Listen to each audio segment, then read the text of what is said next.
জীবনে সফল হতে হলে আল্লাহর উপর বিশ্বাস রেখে কঠোর পরিশ্রম করে যান। ইনশাল্লাহ সফলতা একদিন আসবেই।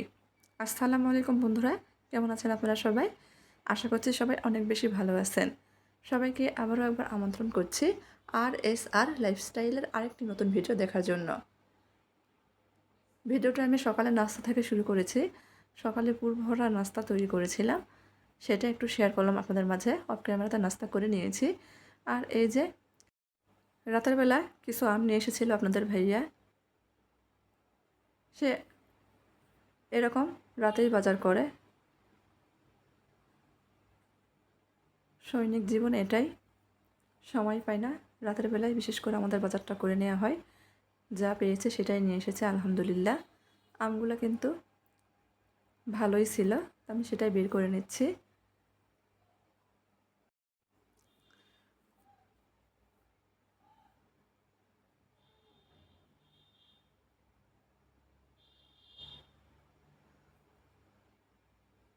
এই যে আমগুলো আমি একটা ঝুড়িতে উঠিয়ে নিয়েছি। কয়েকটা পেয়ারা ছিল, পেয়ারাগুলো কিন্তু খেতে অনেক মজার ছিল।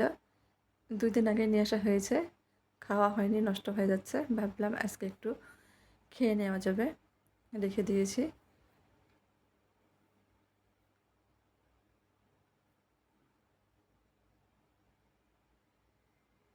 ফলটা একটু গুছিয়ে নিলাম। বাসার মধ্যে টুকটাক যা কাজ করি সেগুলি একটু আপনাদের মাঝে শেয়ার করি। মোটামুটি সকাল 11টার দিকে দেখেন প্রচুর পরিমাণে বৃষ্টি হয়েছিল। চারদিক কতটা অন্ধকার, দেখতে কিন্তু ভালো লাগছিল। আমরা মামিয়ে জানালা দিয়ে দেখছিলাম, একটু ভিডিও করে রেখেছি। ভাবলাম আপনাদের সঙ্গে শেয়ার করব, যেহেতু আপনাদের সঙ্গে আমি বাসার কাজগুলো শেয়ার করি, এটাও একটু শেয়ার করলাম। তারপর রান্নাঘরে রান্না করতে চলে এসেছি। আপনারা তো জানেন আমি রাইস কুকারেই রান্নাবান্না করে নিই, যেগুলো করা যায় আর কি। এখানে লেয়ার মুরগি রান্না করছি, আলু দিয়ে পাতলা ঝোল রান্না করব। মাংসটা আগে কষিয়ে নিয়েছিলাম, আলু দিয়ে এখন ভালোভাবে কষাচ্ছি।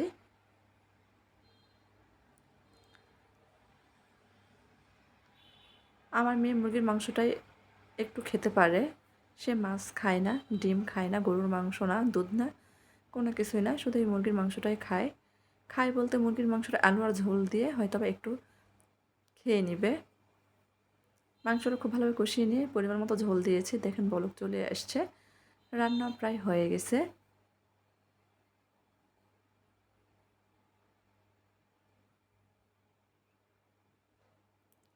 এই যে রান্না কমপ্লিট করে নিয়েছি, দেখেন কালারটা কত সুন্দর এসেছে।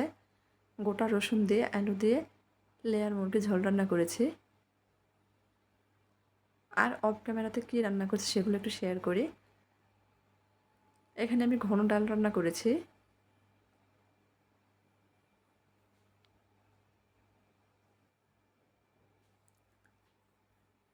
আর এই যে মাছ রান্না করেছিলাম সবজি দিয়ে, সেটা আলহামদুলিল্লাহ এটাই আমাদের দুপুরের খাবার।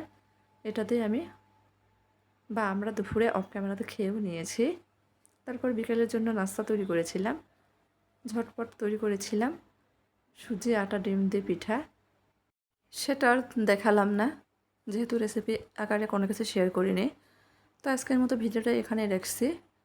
যদি আপনাদের ভালো লাগে তাহলে সবাই চ্যানেলটিকে সাপোর্ট করে চ্যানেলের পাশেই থেকে যাবেন আর আমাকে একটু ভালোবাসা দিবেন। আজকের মতো এই পর্যন্তই, সবাই ভালো থাকবেন। আল্লাহ হাফেজ।